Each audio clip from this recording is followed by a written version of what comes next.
Tumatawid si Lord Phil Cruz sa FB Harrison Street, Pasay City hapon noong July 26. Dahil totally blind si Cruz, winasiwas niya ang hawak na baston para makapang anumang nasa harapan niya at para makita siya ng mga motorista. Pero pagkatawid,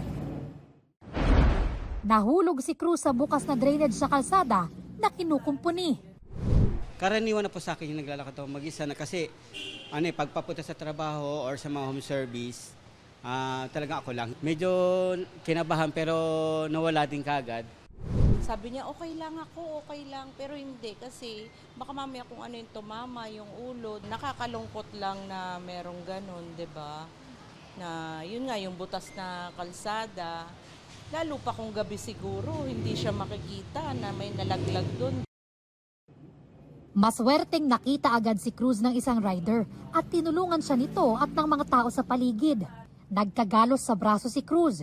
Nakipag-ugnayan na sa kanya ang Department of Public Works and Highways at Pasay City Social Welfare and Development Department para magpaabot ng tulong. Ayon sa ilang nakausap namin sa lugar, 1 linggo nang nakatiwangwang ang kinukumpuning drainage. Meron siyang yung nakasakong buhangin, yung pinag-alisan nila, nakalagay sa sako. Tapos nakalagay yun doon, nakakover. Yung nakapalibot ba, pero wala yung kulay yellow. Sa pahayag ng DPWH, sa kanilang paunang investigasyon, binuksan ang nasabing manhole para sa concrete curing o pagpapatuyo sa semento. Pero hindi ito nilagyan ng harang o anumang hazard warning device. Pinatawan na ng sanctions ang kontraktor ng proyekto dahil sa mga paglabag sa safety standards. Kontraktor din ang pinagbayad sa medical expenses at distress na idinulot nito sa biktima. Tuluyan ang natakpan at nakumpuni ang drainage kung saan nahulog ang biktimang PWD. Ayon sa pamunuan ng Barangay 73, nagpulong na sila kahapon kasama ang LGU at ang kontraktor ng proyekto. Tinakpan na. O, di ba? May nahulog na kasi. Kaya sana ayusin naman. Sabi ng Pasay City LGU, nag-iikot na ang mga tauhan ng kanilang engineering office para siyasatin ang seguridad ng mga proyekto sa lungsod.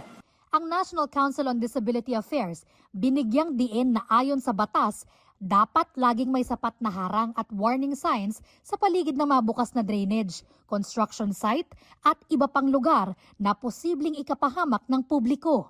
Ayon naman sa Move as One Coalition, hindi lang mga bukas na drainage ang mga panganib sa daan na araw-araw kinakaharap ng mga commuter, PWD man o hindi.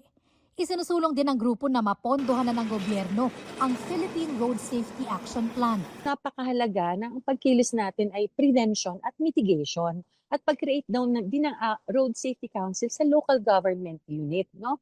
Kung seryoso talaga ang gobyerno para sa road safety natin, kailangan kung ano yung binababa galing sa national, dapat ito ay na-adapt din at ma-ensure ng local government unit. Gawing ligtas po para naman safe lahat maglakbay. Nawalan naman kami ng paniparin kakayahan namin na mamuhay ng payapa at maayos. Yun na lang ang natatangi namin pag-asa. Bea Pinlac, Nakatutok, 24 Oras.